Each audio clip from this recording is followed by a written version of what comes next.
जय गुरुदेव। प्रेमी भाई बहनों, गुरु महाराज के ऊपर क्या क्या बीती। जो सत्युग लाने वाला महापुरुष हो, उसी के घर में कलयुग हो, और वो कलयुग यानी असली कलयुग हो।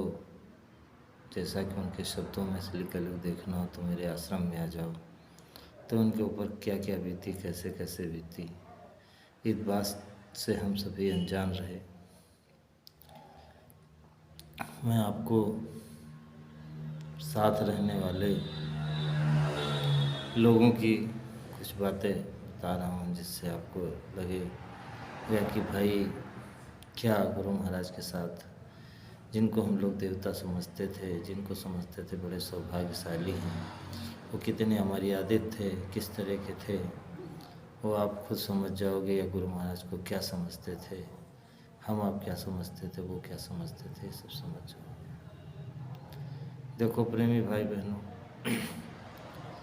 ये टच वाला मोबाइल उस समय कम ही लोगों के पास था। वह लोगों के पास तो पहले जो साधारण सेट हुआ करते थे फ़ोन करने वाले, उससे भी एक एक्स्ट्रा सेट जब आया, जिसको लोग यानी उसमें पहले के फ़ोन में स्क्रीन नहीं हुआ करती थी, फिर धीरे धीरे स्क्रीन वाले फ़ोन आना शुरू हुए। उसमें भी स्क्रीन में खाली नंबर वगैरह आ जाता था। और उसके बाद फिर इस तरह के फ़ोन आए जिसमें यानी कुछ आप देख भी सकते थे मेमोरी डाल करके, यानी कि कोई इसमें यूट्यूब वगैरह, फेसबुक वगैरह या इंटरनेट नहीं था, लेकिन यही मेमोरी कार्ड पड़ जाता था और स्क्रीन थी। तो कहने का मतलब वो फिर तीसरी श्रेणी के फ़ोन आए, जिसको लोग मल्टीमीडिया सेट भी कहते थे उस ज़माने में। तो वो लोग जो है मल्टीमीडिया सेट तो फिर लोगों के पास था, जबकि बात हम आपको बता रहे हैं। लेकिन ये स्क्रीन टच वाले मोबाइल नहीं हुआ करते थे लोगों के पास। हाँ, टैबलेट हुआ करते थे। तो मैं आपको बता दूं कि मंदिर के पीछे जब गुरु महाराज घूमते थे और एक कोने पे जब हमारी सेवा थी, तो वहाँ हुआ ये कि पहले वहाँ तो मेरी सेवा नहीं थी गुरु महाराज के पास। पहले तो मैं सुरक्षा चौकी, जो मंदिर के अपने दादा गुरु के मंदिर के सामने रोड के उस पार बनी हुई थी संस्था कार्यालय के जस्ट बगल में, तो वहीं पे कभी ड्यूटी लगती थी, कभी जहाँ दूध उबाला जाता था, उसको किचन कहते थे गुरु महाराज की, वहाँ ड्यूटी लगती थी। कुटिया के बगल में जो कुटिया का गेट है, स्वामी जी के कुटिया के अंदर जाने वाला रोड की तरफ से, उसके दाहिनी हाथ जो है वहीं पे कंडे उंडे रखे हैं। कंडे का स्टोर कह लीजिए, या स्टोर तो नहीं है, इतनी मात्रा में कंडे थे तो वहाँ दूध उबाला जाता था और वहीं मट्ठा निकाला जाता था, जो आश्रम में कभी आपने बड़े भंडारे में खाने को मिला हो, पीने को मिला हो। तो माते ये मतलब बता रहा था कि वहाँ ड्यूटी लगती थी, या फिर वहीं पे कहीं छोटे मंच के पास, कहीं वो जो आटा चक्की थी जहाँ पे आटा का स्टोर था, उसे छोटे मंच के बगल में आपने देखा होगा बहुत सारे आटा की बोरियाँ छल्ली नुमा लगी थी, चक्की लगी थी, वहाँ लगती थी। या फिर कुट्टी के अंदर लगती थी, जैसे मान लीजिए कि आपके मनु भाई पटेल थे, जो काका जी, वो लोग कहते थे मनु काका, उन्हीं की जो श्रीमती जी चल फिर नहीं पाती थी तो वहाँ ड्यूटी लगती थी। या फिर समझ लीजिए उसी के आगे एक और बिल्डिंग थी, मनु भाई काका के बिल्डिंग के बगल में, वो उन्हीं की बिल्डिंग की थी। लोग बताते हैं वो 3 बिल्डिंग उन्हीं की थी।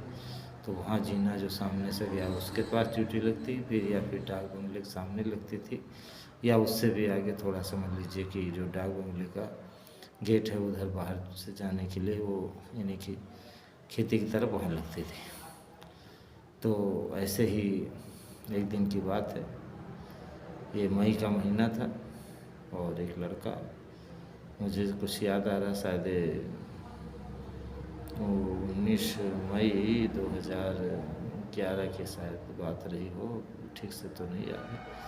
तो एक लड़का आया, काफ़ी लंबा चौड़ा लड़का आया। तो हमने पाया तो चेहरे मोहरे से लगा कि भाई इसको शरीफ जैसा लगा। तो हमने एक लड़के से कहा, कुर्सी लाया, बैठा। तो हमने कहा भैया कहाँ से आया?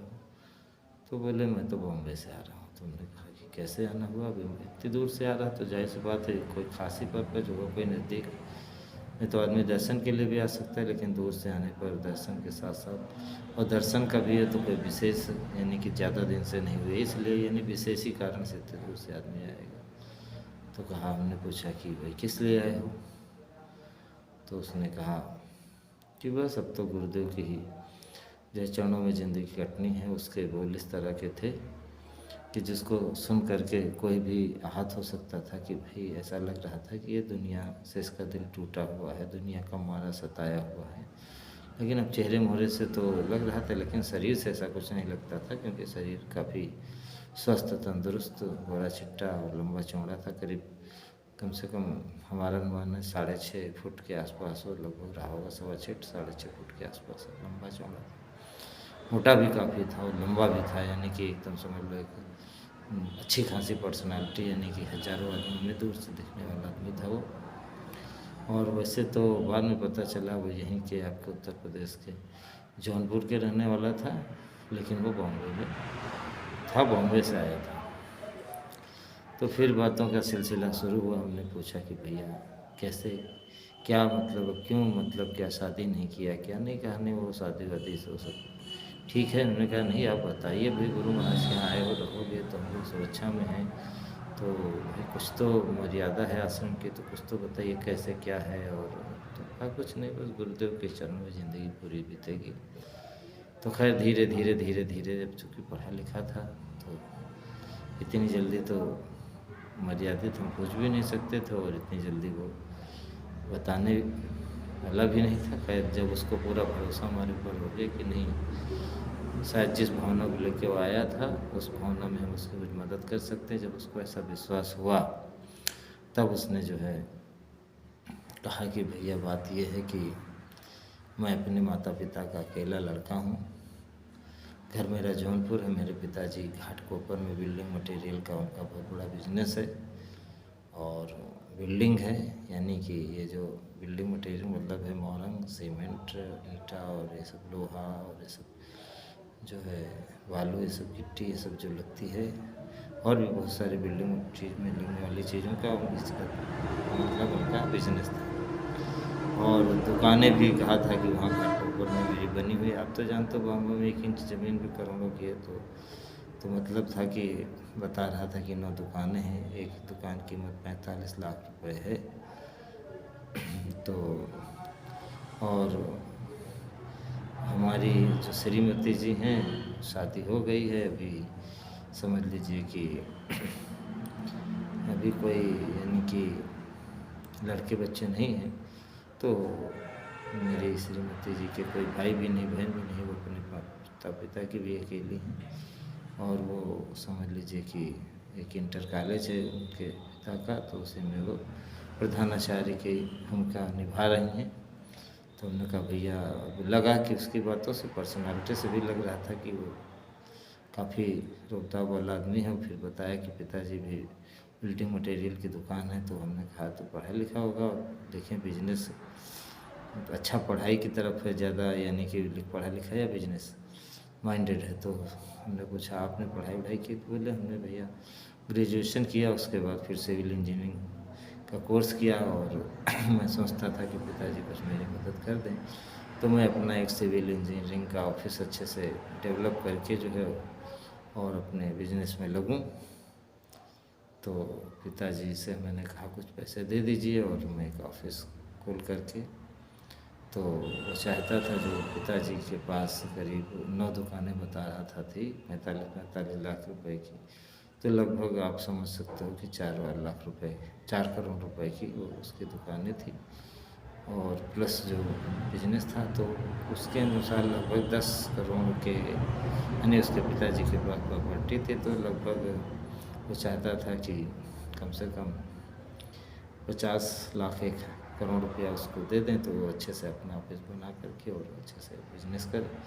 लेकिन पिताजी उसका कोई साथ देने को तैयार नहीं थे। वो चाहते थे कि वो ससुर से ही अपने कहे, और वो थोड़ा खुददार का आदमी था, गुरु महाराज का भक्त प्रेमी था, और शायद घर के भी थे, लेकिन इतना ज़्यादा नहीं थे। वो घर के कहने से गुरु महाराज से जुड़ा, कि उसके कहने से घर वाले जो है गुरु महाराज से जुड़े। तो खैर ये तो मैंने पूछा नहीं। और ये है कि ऐसा लग रहा था कि उसके अंदर भाव भक्ति ज़्यादा थी और पिताजी के अंदर नाम ही बात की रहो। नहीं तो जब इतना सब कुछ है तो अकेला लड़का क्यों नहीं, जब 10 करोड़ आपके पास है तो कम से कम उसका 10% यानी 1 करोड़ या उसका 5% यानी 85 लाख आप दे सकते हो अपने पिता अपने लड़की की ज़िंदगी शुरू करने के लिए। फिर आप कुछ ना कुछ तो बात बड़ी हुई होगी तो आप इशारे में समझ भी सकते हो। मैं भी समझ गया और ज़्यादा पूछा नहीं। फिलहाल वो उसका दिल टूट गया, हो सकता है उसने कहा नहीं, लेकिन अपनी पत्नी से कहा हो, अपने ससुर से कहा हो। लेकिन अब वो पढ़ लिख के कुछ आगे अब सोच नहीं पा रहा था क्या करूँ क्या ना करूँ, तो फिर वो फिलहाल यहाँ चला आया। अब रात भर छुट्टी मुट्टी और सब बातें हुई कि भाई रहोगे कैसे रहो क्या, कुछ नहीं बस कि जैसे भी उसने कहा बस जैसे सब रहते वैसे मैं भी रहूँगा। मैंने वहाँ की विकट परिस्थितियों के बारे में बताया कुछ भी नहीं, अब हमको दुनिया से कोई मतलब नहीं, हमको यहीं रहना है कैसे भी रहना है। हमने कहा जब इसके इरादा संकल्प इसका है तो फिर ये तो रह लेगा। खैर वो रहा, रात भर हम लोगों के पास रहा। ये था हमने आराम करने के लिए कहा, वहीं पे सोया। उसके बाद सुबह हम लोगों के साथ पंडाल में जगा के लाए, हम लोग सोए, वो भी सोया उठा और साथ ही साथ यानी कि स्नान ध्यान ये सब हुआ, भोजन हुआ, सब कुछ हुआ। फिर वो दिन में अपना खाया पिया, उसके बाद फिर थोड़ा आराम किया। उसके बाद फिर कहा मैं थोड़ा घूमने घूमने जाऊँगा भैया। हमने कहा घूम आइए, हमने सोचा ही मतलब तुरंत जाएगा, लेकिन वो फिर चला गया। फिर उस दिन तो शाम को लौटा नहीं। अब उस समय देखो मेरे पास कोई इस तरह की व्यवस्था थी नहीं फ़ोन की, तो और फिर दूसरे दिन नहीं यार, फिर तीसरे दिन वो जो है मुझे याद है कि वो 19 मई को मिला था और 19 मई तो रात ही निकल गई, फिर 20 भी निकल गए, शायद 21 को शाम तक शायद फिर वो आया। यानी कि 20 को नहीं आया, 21 को दूसरे दिन नहीं आया शाम को, फिर तीसरे दिन शाम को आया। 19-20 को गया, यानी 19 को मिला और 20 को गया और फिर 20 को आया लौट के। तो फिर उसने कहा, हमने कहा भाई साहब कहाँ चले गए? तो बोले कि कुछ नहीं, हमने सोचा कि अब तो ज़िंदगी में ही रहना, तो एक बार उधर इच्छा थी मेरी हरिद्वार की तरफ घूमने की, देहरादून की तरफ, तो वहाँ गए थे। हमने कहा चलो। एटीएम उसके पास कुछ था और कहा अब तो मेरे पास पैसे भी नहीं, 4-5 हज़ार रुपये उसके पास शायद कैश में थे। और मेरा ख्याल है कि उसके एटीएम में भी पैसे नहीं बचे थे और वो फिर आ गया। और उसके बाद आप आगे की बात से समझ जाओगे कि उसके पास कुछ भी पैसा नहीं बचा था। फिर ये था कि अब मेरे पास कुछ बैंक का बैलेंस था, मैं वो घर से ले जाता था और वहाँ पे मैं कोई पैसा तो लेता नहीं था आश्रम से, ना गुरु महाराज से, ना कोई धंधा बिजनेस करता था। ये है कि मेरी रुचि थी कि लोग संत मत को समझें, इसलिए राधा स्वामी की पुस्तकों में जो संत मत का जानकारी है तो मैं लोगों को पहुँचाने की कोशिश करता था, तो पुस्तकें ले आता था। मैं आपको बता दूँ 7 दिन में जो 24 घंटे होते हैं 24/7 आवर्स में जो है आश्रम में ही बिताता था, खाली उसी 24/7 में से, यानी कि 24 घंटे 7 दिन में मैं खाली मात्र 2 घंटे के लिए आश्रम छोड़ता था, समझ लीजिए हफ्ते में, बाकी तो 24 घंटे वहीं पे आश्रम में। तो वो संडे के दिन जब यानी कि आप जानते हो राधा स्वामी का जो कार्यक्रम होता है लगभग 8 या 8:30 से लेके 11 के बीच में होता, तो मैं यहाँ बस रात की ड्यूटी करके सो के कुल्ला फ्रेश होके बस नाश्ता करके मैं निकल जाता था टेम्पो पकड़ के। और वहीं बगल ही में था वो शायद गोविंदपुरी था, वो पुल तक टेम्पो में 5 रुपये, उसके बाद फिर उधर पैदल आधा किलोमीटर से 1 किलोमीटर, उसके बाद वहाँ पे अपना सत्संग तो क्या सुनना, सत्संग से कोई मतलब नहीं था। सच बात तो ये थी कि मैं पुस्तक लेने जाता था, पुस्तक लेकर के कभी कभी, चूँकि 1-2 बार मुझे पता लगा एक प्रेमी थे प्रहलाद, उन्होंने बताया था तो मैं चला जाता था। और भी एक प्रेमी थे इकबाल जी थे, उन्होंने कहा कि भैया देखो संत मत के बारे में एक अखबार में छपा कि अगर इस दुनिया में सभी मनुष्यों को मानव जात को सुखी रहना है तो एक पुस्तक का अध्ययन करे और लोग जो है कि लोग भी बनेगा परलोक बनेगा। तो हमने कहा ऐसी पुस्तक है तो देखने में क्या बुराई में, कौन से बोले वो संत मत सिद्धांत है और हजूर सावन सिंह जी महाराज की लिखी हुई। तो हमने कहा तो समझ लीजिए कि अपने राधा स्वामी दादा गुरु भी बोलते थे, स्वामी जी बोलते थे, तो ये भी तो जब गुरुदेव के पहले ही नाम जगाया गया था। तो तो संतमत का साहित्य भी है, तो उसमें तो मैं उस पुस्तक को विशेष मैंने पूछा कि कहाँ मिलेगी। गोपाल जी हमारे जो थे इधर, समझ लीजिए बछाव ब्लॉक के, तो उन्होंने कहा कि वहीं राधा स्वामी मिलेगी। तो फिर राधा स्वामी को हमें पता लगा कहाँ पे है मतलब होता है कार्यक्रम संडे संडे का। तो प्रहलाद ने बताया, वो शायद जाते भी थे प्रहलाद, तो उसने भी उन्होंने पाल जी ने बताया प्रहलाद जाते हैं, उन्हीं के साथ जाके ले आना। तो खैर मैं जो है वहाँ चला जाता था और पुस्तक लिया, अब एक पुस्तक लिया दूसरी लिया, तो इंटरेस्ट उसको पढ़ा तो लगा कि हाँ भाई इसमें तो शायद कुछ अपने काम की चीज़ है। तो वहाँ से मैं किताबें ज़्यादा मात्रा में लाने लगा, क्योंकि मैं लोगों को प्रेरित भी करता कि इसको देख लीजिए पढ़ लीजिए। बहुत लोग हैं कि अब अपनी तरफ से प्रेरित करता था, तो बहुत तो शरीफ लोग पैसा दे देते कि भाई कहाँ से लाया हो, तो अपना खर्चा हुआ होगा दे देते थे और ज़्यादा भी देते थे। लेकिन कुछ ऐसे भी लोग थे कि जो ज़्यादातर आधे से ज़्यादा ऐसे लोग थे जो पैसा देते ही नहीं थे। खैर अब गुरु महाराज की दया से सब चलता रहता था। यह जब पैसा ख़त्म होते फिर अपने घर किराया भाड़ा को बचा के बचते थे, तो आके फिर जो है घर वर में फिर अपना फिर चले जाते थे। तो इस तरह जो है आना जाना लगा रहता था।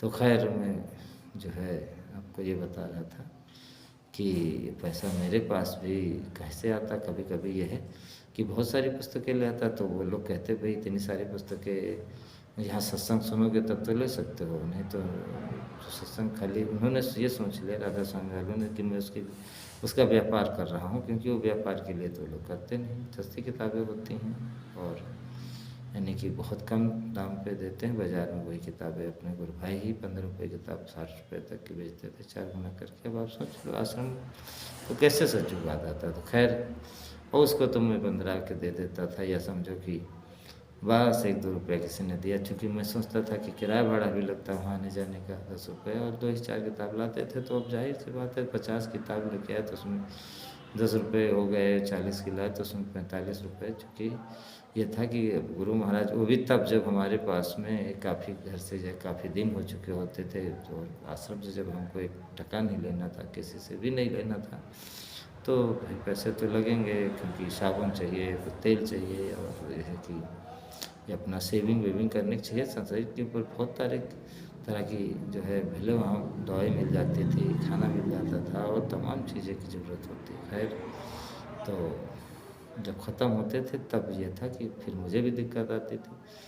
तो बेचारा वो आ गया, तो फिर अब ये हुआ कि भाई हमने कहा भाई कपड़े तो गंदे होंगे और लगेगी साबुन की ज़रूरत, तो फिर ये है कि भाई अब उसके पास भी नहीं। ऐसा लगा कि जब उसके पास मेरा सामान यूज़ कर रहा तो जाहिर इसके पास पैसा नहीं होंगे, और मान लीजिए कि चलो मेरा यूज़ करा, लेकिन पैसा ख़त्म होने पर तो इतना भला आदमी तो कहेगा भाई ले लीजिए पैसा लेंगे, क्योंकि उसको मेरे बारे में भी पता हो गया और उसने अपने बारे में तो नहीं बताया, लेकिन मुझे बताया भी तो विश्वास नहीं हुआ। तो ये हुआ कि भाई फिर मेरे साथ ही रहा और इतना प्रेम हो गया कि मंदिर में चला आता था, यानी मंदिर के पीछे चला आता था। और 1-2 दिन आया तो कुछ लोगों ने एतराज़ किया कि भाई यहाँ गुरु महाराज का आदेश नहीं है, हमको क्यों बुला के लाते हो। तो मैंने कहा अरे भाई गुरु भाई है, हमारे से प्रेम है वहाँ पे।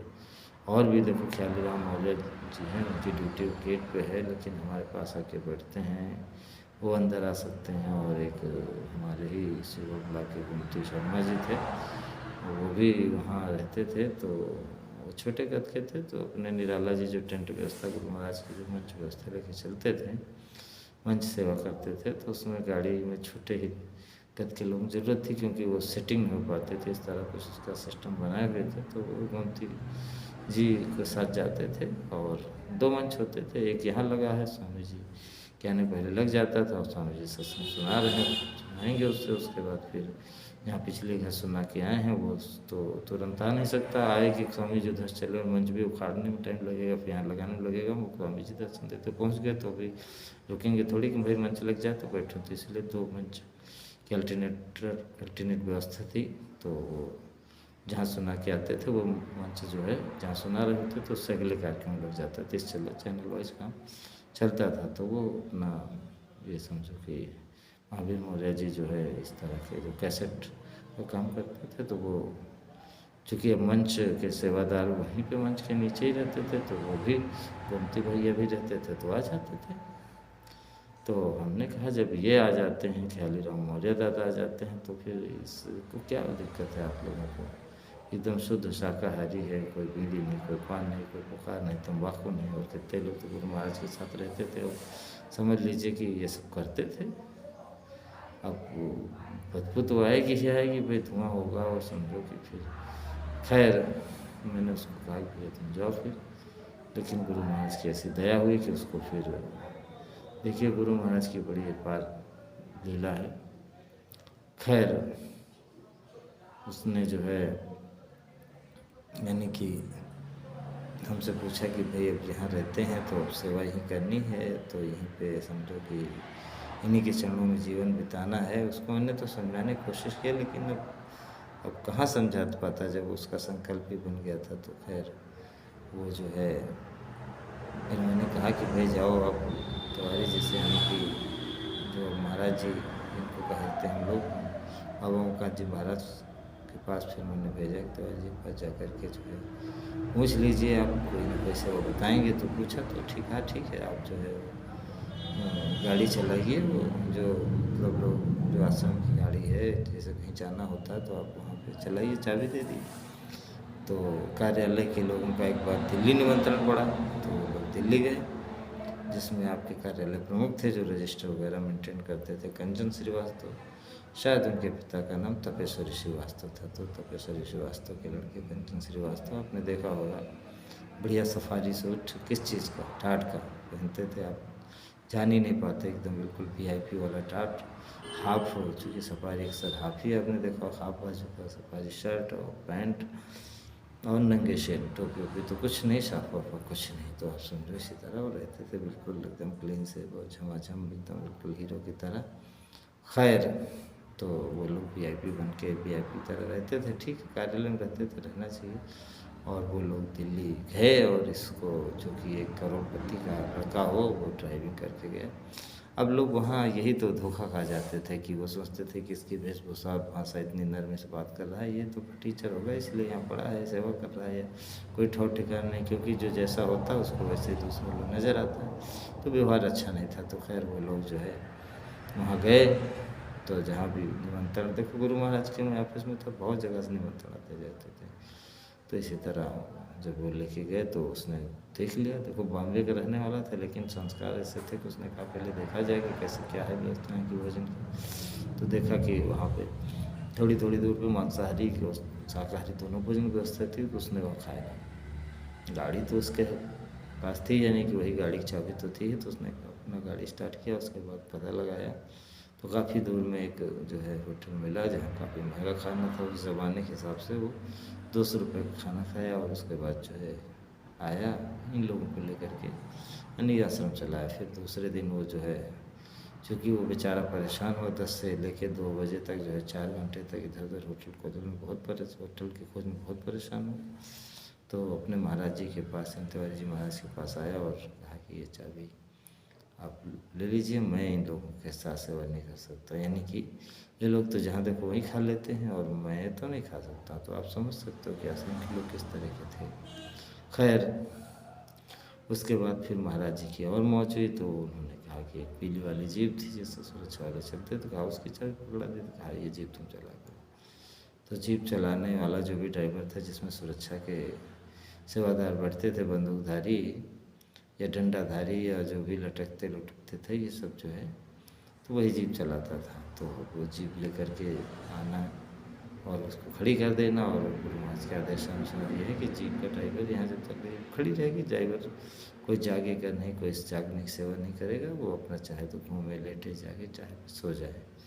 तो गाड़ी में एक ही गद्दा लेके आता था वो, उसको भी गुरु महाराज की परमिशन थी, गद्दा पे लेटे और सोई, कोई दिक्कत नहीं। तो अब आराम से जहाँ उसको खड़े होने और बैठने भी वो लोग नहीं दे रहे थे, भगा रहे थे। हमने बताया नहीं कि खड़े भी होने देने, कह रहे थे वही अच्छा भाई मैं यहाँ दूर खड़ा हूँ चुपचाप, मुझे खड़े रहने दीजिए, लेकिन फिर भी लोगों ने उसको नहीं रहने दिया था और भगा दिया था। तो फिर देखो समय बदला और वही आदमी बीचों बीच मैदान में, चूँकि गाड़ी घुमा करती थी, तो वहीं बैठ गत्ता लगा के, तकिया लगा के फिर आराम करता था। वैसे काफ़ी देर तक जो है गुरु महाराज की चर्चा करने के बाद ही सोता था, क्योंकि मैंने बताया ना कि वो गुरु महाराज के चरणों में ज़िंदगी बिताने का संकल्प करके आया था। खैर अब मैं जो बात बताने जा रहा हूँ उस पर आप ज़रूर गौर करिए। इसी बीच में ये तो हमारे पप्पू यादव यानी लादो जौनपुर वाले की मैंने आपको बात बताई। तो मैं हम लोग जो है भोजन भी ले जाते थे, पानी भी ले जाते थे। तो ये मठाधीश, सच बात है, जो आंखों देखी आप विश्वास नहीं करोगे, आ जाता था 9-10 बजे अपना खा पी के ऐसो आराम करके, उसके बाद आने के बाद गाड़ी खड़ी कर देता था और किसी को फिर यानी कि किसी को क्या, एक ड्राइवर लेके, खुद भी ड्राइवर था लेकिन अपने लिए एक ड्राइवर नौकरी पर रख रखा था। आप इस भी बात से लाभ लगा सकते हो। और कहीं दूर का लड़का नहीं था, ये मोहनलालगंज लखनऊ के पास का कोई लड़का था। अब आप समझो कि नौकर राजा के यहाँ नौकरी करे और वही उन्हीं राजा के पैसों पे अपने लिए नौकर रख ले, तो कितना बड़ा वो सेवक होगा, कितना बड़ा वो नौकर होगा। तो आप समझो, तो उसने क्या कर रखा था भाई, और कोई धंधा बिजनेस करता नहीं था, इतने बड़े घर का था नहीं। तो गुरु महाराज ने ठीक है गाड़ी दे रखी थी। गाड़ी तो ठीक है, जैसे अब मान लो महाराज जी को गाड़ी रख दे रखी है तो वो भी महाराज जी भी करते थे, आते थे आते थे, और ड्राइवर एक दे रखा था सेवादार, लेकिन उसको कोई तनख्वाह महाराज जी देते नहीं। तो फिर अब वो समझ लीजिए कि बुजुर्ग थे और तमाम काम लोग थे, अगर वो ड्राइविंग करते हुए, अब जैसे महाराज जी निकलते थे वो लोग अपना उनसे किसी को भूत प्रेत बाधा है, किसी को घर बनवाना है, बेचना है, खरीदना है, ज़मीनें नाम रखवाना है, मुंडन करवाना है, जनेऊ करवाना है, शादी ब्याह, तो तमाम सारे काम महाराज जी के जितने भी हैंडओवर थे, दवाई बताना किसी को, तो वो ड्राइविंग भी करे और चल रहे हैं और लोगों को बता ही नहीं हो सकता। तो गुरु महाराज ने एक सेवादार उनको ड्राइवर के रूप में दिया था। लेकिन ये तो स्वयं ड्राइवर था, ड्राइवर ही की सेवा थी, और कोई इसके पास तो नहीं था कि इसको भूत प्रेत बाधा बतानी, या जैसे महाराज जी के पास सारे काम थे वो तो करना नहीं था, ना इसको रजिस्टर में लिखा पढ़ी करना था कि भाई चलो ये जो है कि हाँ चलो ड्राइवर रख ले, फ्री माइंड रहता, ऐसा कुछ भी नहीं था।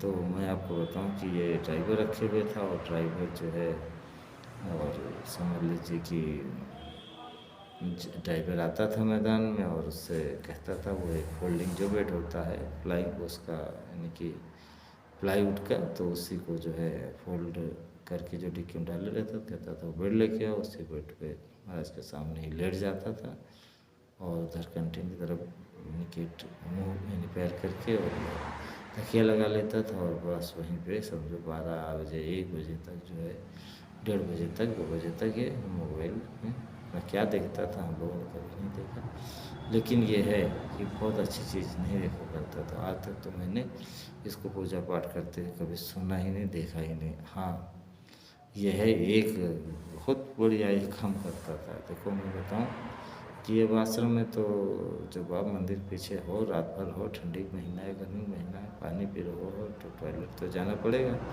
तो मैदान में कहाँ टॉयलेट जाए, तो अब ये था जहाँ तक जो था वह नहीं जाता था। तो मैं सोचा कि वो जो लैंप बना हुआ था जहाँ तक यानी कि बॉर्डर पे, जिसको मैंने बताया पिछले वीडियोज़ में, तो उसके थोड़ा आगे बढ़ के हम टॉयलेट करने जाते थे। तो एक दिन ख्याली राम दादा जो उसी के सामने कुटिया बना के थोड़ी दूर पे रहते थे, वो मैदान के बीचों बीच में था, ये अपना गेट नंबर 1-2 पे थे।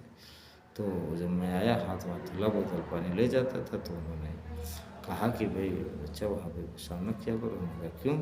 कहा अरे वो वहाँ पे तो वहाँ पे पूजा का स्थान। हमने कहा यहाँ कौन सी पूजा होती? बोले वो महाराज पे तो भोजन दिलाते हैं। तो खैर ये तो था, ये बात मैंने बताई भी, लोग मना भी, लेकिन एक दिन मठाधीश आया, उसी के स्थान पर पेशाब किया। उसके बाद फिर समझो मुझसे पानी मांग गया, मैंने हाथ हाथ धुलाया। उसके बाद मैंने कभी पूछा नहीं कि भाई जो है हम, उससे हमने कहा, क्योंकि मैंने कहा कि इससे क्या बताना है, तो खुद ही जानता होगा।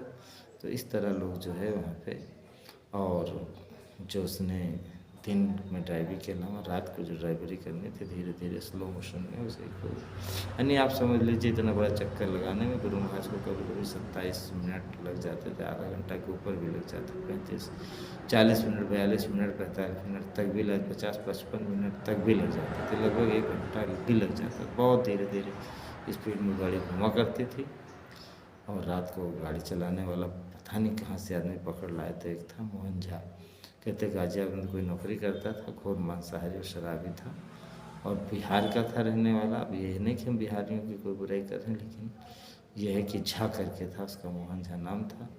और फिर समझ लीजिए कि वो, अब आप नहीं देखो जानते होंगे, नहीं बता दूँ, जो ड्राइविंग सीट के बगल में जो मिरर रहता है बैक वाला, उसी के बीच में ऐसी जगह थी कि उसमें फंसा देता था मोबाइल, और समझ लीजिए कहना बहुत संकोच हो रहा है, शर्म हो रही कि गुरु महाराज की गाड़ी चला रहा है और समझ लीजिए स्वामी जी जस्ट उसी के पीछे बैठे हैं। खाली स्वामी जी महाराज को सिर्फ जो है 30 डिग्री का अपना सिर का एंगल जो है दाहिनी तरफ घुमाना था कि उसकी नज़र स्वामी जी पर स्वामी जी की नज़र जो है उस वीडियो पर पड़ जाती है। वैसे महात्मा सब जानते, सब जगह के देखते हैं, लेकिन अब आप समझिए कि मर्यादा क्या ये थी शिष्य की कि गुरु की गाड़ी चला रहा और उसी समझो किसी चीज़ से और उसके बनने की चंद हाथ की दूरी पर, और वो समझ लीजिए कि ऐसी पिक्चर देखिए तो गंदी गंदी पिक्चरें देखता था। अब आप समझ ही गए होंगे। तो अब ये तो ऐसे लोग थे और मैंने कहा कि यानी उससे तो इशारे में कहा और कहा भी, और दूसरे जो लोग थे उनसे कहा तो बोले कि भैया अभी अब अपने को देखो क्या मतलब ये अपने को इतना देखने लगे हम कि अपने गुरु महाराज का कुछ देख ही नहीं पाए अब इतना। ये तो खाली एक हमने एक कहने की बात बना ली कि अपने अपने देखो सब उनके मुँह से उतारे। सपने अपने को क्या देखना? अरे भाई जो है अपने का देखना मतलब जो अपने हैं, अपने तो सब हैं तो सबको देखना, तो किसी पीछे नहीं पड़ना। लेकिन इसका मतलब ये भी नहीं कि ठीक आँख मूंद लेना और या तो उससे देखिए अगर कोई संत मत के नियम से नहीं चलता है तो उसको त्याग देना चाहिए। कहने का मतलब है कि गोस्वामी जी महाराज से जब मीराबाई जी ने पूछा, गुरु तो उनके रविदास साहब थे लेकिन वो समकालीन थे, तो गोस्वामी जी को चिट्ठी लिखी कि भाई जो है मायके से लड़की की डोली निकलती और ससुराल से अर्थी निकलनी चाहिए। तो वैसे भी राजस्थान में बड़ा मर्यादा भी 75% वहाँ के स्टेट के लोग सरकारी हैं और आपके यूपी के कम है 85% से कम 49। इधर आपके समझो उत्तराखंड जो देवभूमि कही जाती है वहाँ तो 43% लोग शाकाहारी। तो आप समझो कि राजस्थान की जो मर्यादा थी। तो मीराबाई ने पूछा गोस्वामी जी से कि क्या करूँ मैं, तो उन्होंने फिर चूँकि उनको उनका देवर जो था वो बहुत सताता था और रतन लाल क्या नाम था, और उसके उदा देवी जो ननद थी, लोग कहें मेरा भाई रे बावरी, सास कहे कुलनासी रे पर घुंघरू बान मेरा नासी रे। तो और कहते हैं कि जाके प्रिन राम वैदेही, राम का मतलब वो परमात्मा और वैदेही का मतलब बिना देह की यानी कि जीवात्मा। तो जीवात्मा तो सबके अंदर है। इसका मतलब सीताराम नहीं, सीताराम दिन रात करे और लोगों को कष्ट देता फिर मानसिक रूप से शारीरिक रूप से और लोगों को गुलाम बना के रखे, ऐसा नहीं। इसका मतलब गोस्वामी जी का संतों की भाषा है कि जिसको इस संसार में एक तो मालिक से प्रेम नहीं और मालिक की जीवात्मा से प्रेम नहीं। अगर मालिक से सच्चा प्रेम होगा तभी जीवात्माओं से प्रेम होगा, जीवात्माओं से सच्चा प्रेम होगा तो मालिक से भी प्रेम होगा ही। तो कहते हैं अगर ऐसा नहीं है, दोनों एक ही हैं राम और वैदेही के बीच में, देखो कनेक्टिव मार्ग का संयोजक चिन्ह से माता पिता के बीच में, यानी कि माता पिता कहीं दो नहीं माने गए। यहाँ जहाँ भी माता पिता लिखा जाता है वो एक ही में जोड़ के लिखा जाता है। क्यों लिखा जाता है? क्यों इसलिए लिखा जाता है कि वहाँ सांसारिक माता पिता तो उसमें नहीं है कि उस जोड़ को मतलब एक ही, यानी जैसे अब कहा गया कि धीरे धीरे चलो, तो धीरे का मतलब धीरे चलो और उसी को फोर्स करके धीरे धीरे कह दिया गया तो दोनों का मतलब एक है और दोनों उसी को पावर बढ़ा देते हैं। तो ऐसे ही माता पिता यानी कि वो तो अलग नहीं है, धीरे धीरे का मतलब उसका भाव एक ही है, अर्थ एक ही है, यानी कि एक ही चीज़ है वो। तो कोई दो चीज़ तो नहीं कह दिया गया कि रुक रुक के चलो, ऐसा कुछ नहीं, मतलब धीरे। तो आप समझ सकते हो कि माता पिता एक ही होते हैं। तो माता पिता कहते हैं जिसको राम वैदेही यानी तो एक ही हैं। तो जाके परिन राम वैदेही तजिए ताहि कोटि वैरी सम जद्दा परम स्नेह, यानी कि सबसे ज़्यादा संसार में प्यारा हो उसी को परम स्नेह कहते हैं। लेकिन उसको कैसे दीजिए?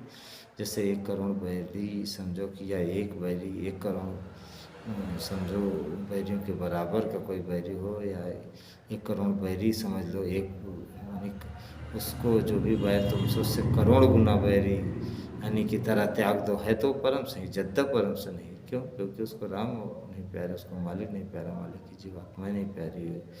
आपसे तो बड़ा प्रेम करता है, आपसे बड़ी दयालुता दिखाता है, लेकिन मछली की जीवात्मा से उसको प्रेम है। उस जीवात्मा चूँकि वो अगर मनुष्य शरीर में होती तो होता, और मनुष्य शरीर में नहीं है तो क्या हुआ? दूसरे शरीरों में है तो जीवात्मा को ज़्यादा कष्ट नहीं होता, मनुष्य को ही होता। मनुष्य से डर है क्योंकि कानून का भी शिकंजा, मनुष्य को तो आप मार नहीं सकते, लेकिन मूर्खों को दिन रात मारा जा रहा है, बकरे को दिन रात मार रहे हैं।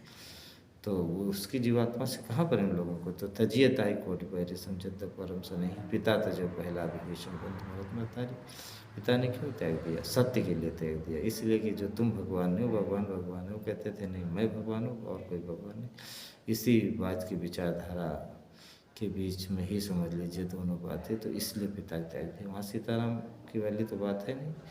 तो पिता तो जो प्रहलाद विभीषण ने क्यों त्याग दिया कि कहा भाई दूसरे की स्त्री को हर के लाना, भले वो तुम्हारी बहन वहाँ पे जोर ज़बरदस्ती कर रही थी और लक्ष्मण ने उसकी नाक काट ली, इसका मतलब तो एक दूसरे की, सीता जी का क्या पाप था, सीता जी की क्या गलती थी? उल्टे तो तुम्हारी बहन ने सीता को जो है विकट भयंकर रूप दिखाया, डराई धमकाई, मारने भी दौड़ी, तो तब उसके बाद लक्ष्मण ने कान काटे थे। तो कहाँ उचित है कि ऐसे जो है स्त्री की जैसे सती जैसे स्त्री के साथ इस तरह व्यवहार तुम्हारी बहन ने किया, हमारी बहन ने किया, तो समझ लीजिए कि उसके आदमियों से तो फिर नहीं सकते, तो उसकी औरत ही चुरा है, ये कहाँ करना है। तो उन्होंने जो है फिर कहा कि इसको त्याग दो, तो उन्होंने नहीं त्यागा। तो विभीषण कहते हैं पिता तजो प्रहलाद विभीषण बंधु भरत महतारी, माता को क्यों त्याग दिया? कहा कि ठीक है, राम को वन जाने का तुमने वादा लिया था तो ठीक है जाते, लेकिन ये जो है ये तो मांग सकते थे कि आपके राम जाए वन 14 साल की, लेकिन मेरे लिए गद्दी क्यों मांग दे रहे? लक्ष्मण के लिए मांग लेती, शत्रुघ्न के लिए मांग लेती, तो या ना मांगते तो पिताजी ठीक है, बाद में देखते पिताजी से जुड़ जाए तो कोई ना कोई तो गद्दे पे गुरुजी जिसको चाहते, जिसको सब लोग चाहते, यानी कि पंच परमेश्वर, जैसे कि पहले के लोग भजन साधना करते थे, 5 जो स्थान बताए गए यहाँ तक नहीं आना जाना लोगों का था। संत भी गति के थे, गुप्त थे, मैंने बताया नहीं, संत न होते जगत में जन्म होता संसार। इसीलिए रामचरितमानस में लिखा कि जो पाँचे मत लागे निका देव हरसी राम टीका। तो समझ लीजिए कि किसी न किसी को मिल जाता, तो मुझे क्यों मोह लग वे सिय राम दुखारी, तो मैं रघुवंश बेन बनागी, तो सब लिखा हुआ उसमें कि मैं आग बन गया अपने वंश को जलाने के लिए, मेरे कारण सीताराम दुखारी हुए। मुझे लोक परलोक का कोई डर नहीं, पिता का वचन वो माने जो कि जिसको लोक बनाना हो, यश कमाना हो, मुझे यश कीर्ति कुछ भी नहीं चाहिए, बस मेरी वजह से मेरे भाई दुखी हुए हैं, मेरे भैया भाभी दुखी हुए हैं, मेरे प्रभु दुखी हुए हैं, इसीलिए भरत ने कभी भी फिर माँ को माफ नहीं, मैं वजह क्यों, मुझे क्यों वजह बनाया गया? ठीक है, उनको मांग लिया था वरदान, मांग लिया, मेरे लिए गद्दी क्यों मांग ली? इसमें तो ये हो गया ना कि इसकी साँठ काट रही होगी। अब अंदर में तो ठीक है, परमात्मा उन्होंने कहा मैं मनाने जा रहा हूँ और मुझे किसी का भरोसा नहीं, समझ लीजिए कि क्योंकि अब मेरे मन की बात कौशल्या जान पाए न जान पाए, मुझ पर विश्वास रह पाए न रह पाए, और लोग जो है कि सुमित्रा हैं और लक्ष्मण है, देखो लक्ष्मण को शंका हो ही गई थी, और राम ने बताया कि सुच सुगंध नहीं भरत समाना लखन तुम्हार शपथ पिता ना, इस तरह पिता की कसम खा के तुम कह रहे हो कि मैं जो है आज जो सेन समर से जो सोमे दो भाई, मैं पूरी चतुरंगी सेना युद्ध के साथ दोनों भाइयों यानी कि शत्रुघ्न और भरत को सुला दूंगा। देखो ये उग्रता देखिए लक्ष्मण की, उनका ही जगह भाई शत्रुघ्न था, लेकिन वो चूँकि इनकी सेवा में थे, राम की सेवा में प्रभु मानते थे भाई को, और जो है शत्रुघ्न यानी कि भरत की सेवा में था। भरत बड़े थे, राम सबसे बड़े थे, और लक्ष्मण भी भरत से छोटे थे, शत्रुघ्न सबसे छोटे थे। तो सुमित्रा ने सोचा कि, और गुरुजी ने बताया ही था कि चारों भाइयों में तो आपस में अपार प्रेम रहेगा, लेकिन जोड़ी दो दो की अलग अलग बनेगी, यानी राम की लक्ष्मण के साथ और भरत के शत्रुघ्न के साथ। तो मतलब यह है कि सुमित्रा ने भी सोचा कि बहुत अच्छी बात है, गुरुजी ने बहुत बढ़िया बात बताई कि हमारे ये चूँकि छोटे भी हैं दोनों भाइयों से, दोनों भाई बड़े हैं भरत और राम, दोनों छोटे मेरे बच्चे जो है एक एक भाई की सेवा, ये नहीं रहेगा कि दोनों राम की सेवा करें तो ये भरत अकेला पड़ जाए, यानी कि ये हो जाए कि सुमित्रा कई बहनें सोच ले, सुमित्रा ने कौशल्या के साथ कोई साठ गांठ कर लिया, क्योंकि ये राजमाता बनेगी, अभी ये महारानी भी राजमाता बनेगी, तो वो निगलेक्ट न महसूस करें, तो इसलिए उन्होंने बहुत खुशी खाई। गुरु जी ने तो बहुत अच्छी बात बता दी। तो कहने का मतलब है कि प्रेम उनका ये था कि ज़्यादा था, इधर भरत से की तरफ रुझाव था, तो अपने उतना लक्ष्मण भैया से उतना प्रेम नहीं था, प्रेम तो था, लेकिन भरत के अंदर कुछ था, तो इसलिए शत्रुघ्न जी को प्रेम था। तो उन्होंने कहा ठीक है, अगर शत्रुघ्न से प्रेम था लेकिन राज के लिए आ रहा है मेरा भाई, तो इसको मैं भी सुला दूंगा, समर से यानी कि जिसको मौत की नींद कहते हैं, सुला दूंगा। तो शंका हो गई कि नहीं हो गई, तो यही बात जो है भरत को लगा कि कौन, देखो मेरे ऊपर कौन शंका करेगा, तो मैं तो इस तरह से बताइए कि चलो कोई बात नहीं, शंका करें ना करें, लेकिन मुझे मेरे वजह से मेरे प्रभु को दुख हुआ, तो इसलिए जो है उन्होंने माँ को कभी नहीं माफ़ किया और कहा कि मुझे तो सिर्फ एक उसी उन्हीं प्रभु का भरोसा है जो अंतर्यामी है, और जो है अगर मुझे अंतर्यामी समझ के क्षमा कर देंगे तो ठीक है, नहीं तो सब जान करके मुझे दंड भी देंगे तो मुझे स्वीकार है। तो देखो, तो इसीलिए उन्होंने फिर त्याग दिया। माँ का कहने का मतलब है कि इस तरह उन्होंने त्यागा, समझे। तो जाके प्रीन राम बदेहि तजिए ताहि कोटि वैरिसम जद्द परम सनेहि पिता तजो प्रहलाद विभीषण बंधु भरत महतारी और बल गुरु तजो कंत बंतन। बल ने क्या किया, राजा बलि, आप उनकी कथा सुने हो तो मैं इतना ही बता दूं कि त्यागा क्यों उन्होंने, इसलिए त्यागा कि देखो दान मनुष्य की शोभा है और धर्म का एक पावा है, और सत्य में तो धर्म ही था, वहाँ सत्य धर्म भी था, तो सत्य था तो सत्य है, तो फिर समझ लीजिए कि फिर वहाँ दया भी होगी, वहाँ परोपकार भी होगा, वहाँ परहित होगा, वहाँ सेवा होगी, वहाँ पे समझ लीजिए दान भी होगा। तो गुरुजी जो थे शुक्राचार्य, वो चूँकि वामन भगवान जब को उन्होंने वचन दे दिया राजा बल ने, तो उन्होंने धोखा है तो अभी धोखा हो जाएगा इनके साथ, तो वो एक सूक्ष्म रूप मन के अर्घा की टोटी में बैठ गए। तो कुछ जब उन्होंने डाली, पानी गिरेगा अंजल में आएगा तभी तो वो संकल्प लेंगे, अंजलि पानी में भर के, अंजलि में पानी भर के, तो वो समझो कुछ डाला तो सूक्ष्म रूप में जो गुरु जी थे तो उनकी आँख में लग गई, तो बाहर सूक्ष्म रूप में लगेगी तो फिर इस रूप में भी लगेगी, उसका कनेक्शन है। तो यहाँ भी आँख शुक्राचार्य गुरु जी की फूट गई, तो उन्होंने कहा कि गुरु जी की आँख में कुछ लगा भी नहीं, अपने आप फूट कैसे गई।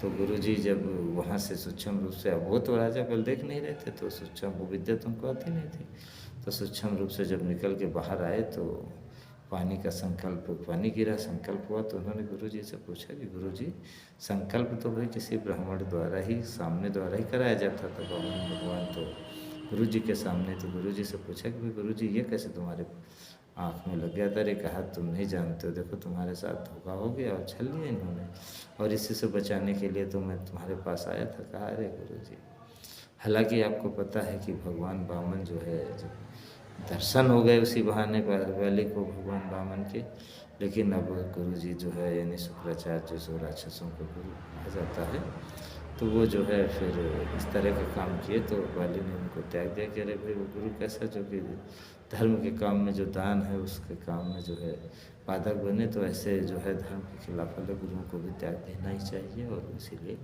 कहते हैं गोस्वामी जी मीरा से कि तुम बल गुरु तजो, उनका उदाहरण देख रहे हैं कि देखिए जो मैं आगे बात कहूँगा तो वो उसका ये न रहे कि मैं कह दूं तो मेरा आदेश की तरह तो कह नहीं सकते थे, क्योंकि उनकी शिष्या तो थी नहीं, तो रविदास साहब के शिष्य थे। तो उन्होंने वो इसीलिए पहले इतने सारे प्रसंग गिनाए कि जो भी मैं कहूँगा धार्मिक ही कहूँगा। तो आप समझ रहे हैं मेरी बात को, अलग मैं समझा नहीं पा रहा हूँ। तो कहते हैं बल गुरु तजो कंत ब्रजबंतन। फिर यहाँ तक जब उन्होंने सबसे पहले किसको कहा, पिता तजो पहला, जाके प्रीन राम बदेहि तजिए ताहि कोटि भैरे समझता परम सनाही। तो मीरा बाई को भरोसा दिला रहे हैं कि उसको कोटि भैरी की तरह तेजिए, भले कितना परम स्नेही हो। फिर एक एक चीज़ को रिश्ता के गिना रहे, पिता के त्यागने का रिश्ता, पिता तजो प्रहलाद, फिर विभीषण का भाई को त्यागने का बता रहे विभीषण बंधु, फिर भरत को माँ त्यागने का, यानी पिता भाई फिर माँ, फिर उसके बाद गुरु की बात आ गई। अब गुरु के बाद वो जो है एक समझ ली पति का रिश्ता की बात बता रहे हैं। तो कंत ब्रज बनता, तो उसमें ये था पंत माने पति, ब्रज वनिता माने स्त्री, ब्रज की जो स्त्रियाँ थी वो कृष्ण भगवान 11 साल में तो चले गए मथुरा। तो 11 साल के लड़के, अभी हमारे आपके बचपन में भी ये सब बुराई नहीं थी, ये सब जो काम सर पे जो तैर रहा है, तैर रहा है नहीं कहने मतलब तेल की तरह, वो उस तरह का था नहीं। तो वो तो आज के समझ लो द्वापर युग था। फिर भगवान कृष्ण तो योगेश्वर थे, तो वो तो योगी थे, कोई भोगी तो नहीं थे। जैसे मोर का पंख क्यों लगाते थे, क्यों मोर भोग नहीं करता है, तो समझ लीजिए कि वो कहाँ, तो उनके पति सोचते थे कि वो उस लड़के के चक्कर में लड़कियाँ यानी ये औरतें चली जाती घूमती हैं। तो उन्होंने कहा देखो अब वो तो महाराज जी ने कहा उनकी जीवात्मा ज़्यादा जगी पावरफुल थी, तो वो गोपियों की दिव्य दृष्टि खोल देते थे, तो गोपियाँ उसी में आनंद में मस्त हो जाती थी। कोई ये बाहर की रास लीला थोड़ी थी, वो तो बाहर ठीक है, जैसे हम अब ध्यान भजन करते बाहर में गाली प्रार्थना भी गा लेते हैं, लेकिन अब कोई ये सोचे कि गाने में इनको मजा आता है, तो गाने में थोड़ी ना रस है। गाने में रस होता तो फिर तो गाने वाले ही खूब मस्त होते, उनको पैसे ना दो गाने वाले तो आएंगे दोबारा गाने का में थोड़ी उनको मज़ा, उनको पैसे मजा, गाने मतलब गाने वाने में कोई मज़ा नहीं। इंद्रियों गाना सुनना, गाना बजाना, इंद्रियों के भोगों में कोई आनंद नहीं। तो कहने का मतलब है कि वो समझते थे ये कोई रासलीला नहीं थी। तो कहते अब ये नाचती हैं, गाती हैं और पति की बात नहीं मानती, मेरी बात नहीं मानती हैं। तो फिर उन्होंने कहा देखो मैं कृष्ण को नहीं छोड़ सकती हूँ।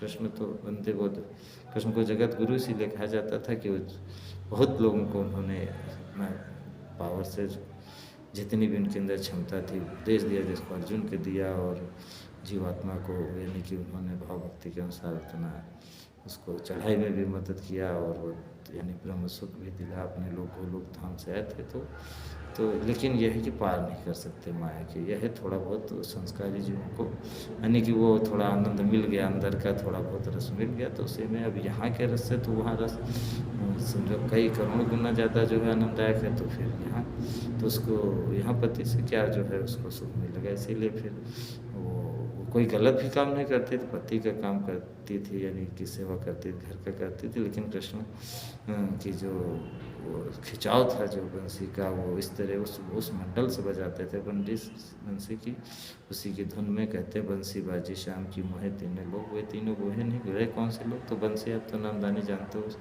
मंडल से बजाते थे कृष्ण भगवान जहाँ से आए थे, कि उसी में वो रस था, जीवात्मा खिंच जाती थी, उस आवाज़ नहीं रहता तो गोपिका चली जाती थी। तो पति समझते थे कि गलत हैं, तो उन्होंने कहा मैं गलत नहीं हूँ, आपका भरोसा नहीं, इसीलिए फिर अंत में उन्होंने त्याग दिया। गोस्वामी जी कहते हैं कि बलगुर तजो कंत ब्रजबंतन भय मत मंगलकारी। तो उनको तो आनंद मिला ही जिन्होंने उस मालिक के लिए, यानी कि उस प्रभु राम के लिए, बिना देखे जीवात्मा के लिए, दोनों एक ही हैं, आत्मा और परमात्मा। परमात्मा में आत्मा है, आत्मा में परमात्मा। कबीर साहब कहते हैं साहब से सब होते बंदे से कछुना, राई से पर्वत करे, यानी राई यानी परमात्मा, आत्मा को पर्वत यानी जीव परमात्मा बना देता है। लेकिन वो परमात्मा है कहाँ, पर्वत राई में है। परमात्मा आत्मा में छुपा बैठा, तो दोनों अलग नहीं है। तो जिसको आत्मा से प्रेम नहीं, परमात्मा से प्रेम नहीं है, परमात्मा से प्रेम नहीं है, तो फिर आत्मा से भी प्रेम नहीं है। दोनों यानी दोनों में कंगा एक। तो परमात्मा से बहुत प्रेम, जीवात्माओं से नहीं प्रेम है, तो भी उसको झूठा प्रेम परमात्मा से।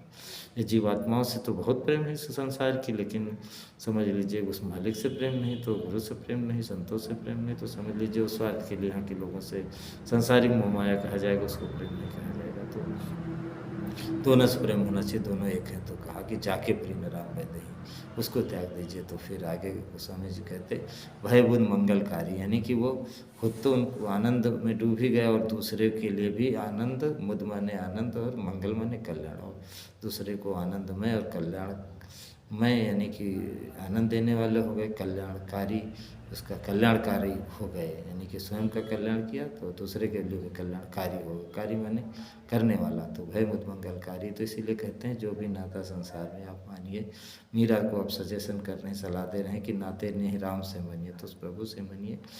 नाते ने राम से मनिए तो सुहृद सुसेव्य जहाँ लो। सुहृद माने जो हृदय से जुड़े, यानी जो खून के रिश्ते, यानी जैसे कि माता पिता का है, भाई का रिश्ता, परिवार वंश का रिश्ता है। और सुहृद है वो हृदय से जुड़ा है, दिल से, और पति का भी है। और फिर सुसेव्य है, सुसेव्य का मतलब जो अच्छी तरह सेवा करे, आपके पत्नी है या समझो पति है या नौकर चाकर हैं, कर्मचारी हैं, जो आपके या राजा की जो प्रजा होती है, जितने भी रिश्ते संसार में पड़ोसी है वो सेवा करता है। तो जो सेवा सुसेव्य, सुसेव्य माने सेव्य माने जिसकी सेवा की गई हो, और सुसेव्य माने जिससे अच्छी तरह सेवा की गई हो। तो ऐसे रिश्ते यानी कहने मतलब जैसे आपकी किसी ने जिसकी आप सेवा कर रहे हैं, या जो भी आपकी समझ लो सेवा कर रहे हैं, यानी कि सेवा के रिश्ते जो हैं, तो सुहृद सुसेव्य जहाँ लो। तो अब वो और भी बता रहे हैं कि मैं ये नहीं कहता हूँ कि रिश्ता छोड़ दीजिए, भाई ठीक है, लेकिन अगर वो मालिक से प्रेम नहीं, उसको सीता जाके प्रिय न राम वै दही, तो छोड़ दीजिए। फिर क्यों छोड़ दीजिए, कहते हैं ठीक है ये रिश्ते आपकी शोभा बढ़ाते हैं, जैसे आँख की शोभा काजल बढ़ाता है, अंजन बढ़ाता है, लेकिन वो जो अंजन आँख को फोड़ ही दे तो फिर इससे अच्छा था वो अंजन न लगा, कम से कम शोभा न रहे लेकिन दिखाई तो पड़े। यानी कि अपने परमार्थ की डगर जिसके लिए मनुष्य शरीर मिला, वो तो यानी वो ही खराब हो जाए तो फिर इस संसार को त्याग देना चाहिए। उनका इशारा है फिर सबको त्याग दीजिए, कहने मतलब है कि अंजन कहाँ आँख जे फूटे बहुत तक कहाँ कहाँ लो। तो गोस्वामी जी कहते हैं बहुत सारी बात आपको हम कहाँ तक बताएं, और कहते हैं गोस्वामी सो सब भांत परमहित पूंज प्रांत पैरो, कहते हैं वही आपके लिए जो सब परम हित ऐसी, इस गोस्वामी सो सब भांत परम हित है, यानी कि परम हित ऐसी हित नहीं परम हित ऐसी। और कहते हैं वो पूंज है, वो पूजा करने के योग्य, प्राण से भी प्यारा, उसको समझिए। यहाँ के रिश्ते रातों के लिए उसको पुत्र को न समझिए, प्राण से प्यारे पति को न समझिए, मान मर्यादा को न समझिए, जो आपको उस मालिक की तरफ ले जाए।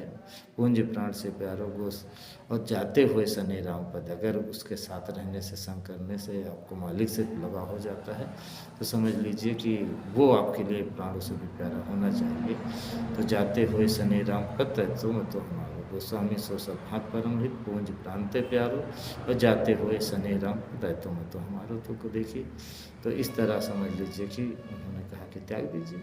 तो ऐसे लोगों को त्याग देना चाहिए। कहने का मतलब है कि मैं आपको बता रहा था कि आश्रम में ऐसे लोग थे जिनके लोग चमचागिरी करते थे और जिनको प्रेम नहीं था और उस मालिक से, और ये सब गंदे संदे पिक्चरें देखते थे।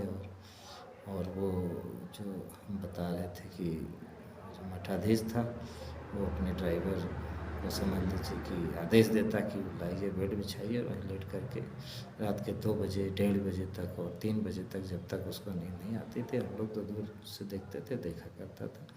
और जो ड्राइवर रख लिया था मोहन झा, वो भी गंदी पिक्चरें देखता था, उसको भी मना नहीं करता था, न त्यागता ही था। कहने का मतलब ये है कि तो इस तरह के लोग थे, बस अपनी ही स्वार्थ सिद्धि में लगे रहे, उनको त्यागा भी नहीं। तो देखिए, आपका जो है परमार्थ बन नहीं रहा है और आप धोखे में आपका समय चला जा रहा। देखिए, आपसे हमारा क्या रिश्ता है स्वार्थ का। गुरु जिसके लिए मैं समय बर्बाद कर रहा हूँ, सिर्फ एक ही है कि गुरु महाराज ने एक संकल्प दिलाया था सत्य बुलाने का सब लोगों को। तो आप समझिए कि ऐसे लोग जो आश्रम में थे, जो कि गुरु महाराज के सामने जो है यानी गंदी पिक्चरें देखते थे, पीछे से गुरु महाराज बताया नहीं 30 डिग्री गलत से झुका देते, वैसे तो सब देखते ही थे, वो सब जानते थे, लेकिन अब ये है कि किसी को रोकने की उनकी हिम्मत नहीं थी। तो ऐसे लोगों के बारे में आपको, जब ऐसे लोग जिसके साथ रहते हों, वो आदमी कैसे जो है संत हो सकता है, और कैसे ये समझ लीजिए कि उसने कभी भजन नहीं किया, उसने कभी सेवा नहीं किया तो बस आप धोखे में मत रहिए प्रेमी भाई बहनों। धोखा, ये शरीर छूट जाने के बाद जब आपको गुरु महाराज मान लो ले तो जाएंगे ही, और जब आएंगे और बताएंगे सच्चाई तो फिर आप तो बड़े धोखे में, आप या जान के अनजान बने हो तो फिर तो हो जाने को गुरु महाराज है। जो नहीं जान रहे हो तो जानने की कोशिश करो, अगर आपके मन में 1% शंका है।